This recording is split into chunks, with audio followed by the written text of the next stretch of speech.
السلام عليكم ورحمة الله وبركاته. لما يكون معنا في فيديو جديد إن شاء الله. النهاردة هتكلم عن مباراة ميلان وتوتنهام في عودة ليالي دوري أبطال أوروبا. المباراة إن شاء الله مقام يوم الثلاثاء 14/2 مباراة الذهاب الساعة 10 مساء على قنوات بين سبورت الرياضية المشفرة.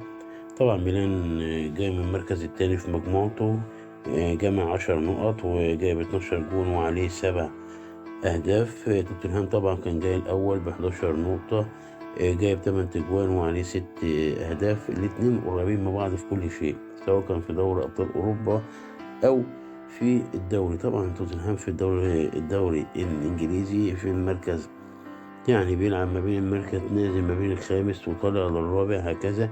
ميلان من التاني للتالت، أداؤهم الثابت، ده ضيع الدوري وده ضيع الدوري. الاتنين عاوزين يحققوا الشامبيون ليج. مباراة صعب التكهن بها، يعني وإن كان يعني في نسبة سنة تفضيل توتنهام عن ميلان، بس ده اللي هنشوفه على أرضية الملعب ومن اللعيبة. وإن شاء الله مباراة تكون جميلة ونستمتع بيها. وده كل ما لدينا في الفيديو. السلام عليكم ورحمة الله وبركاته.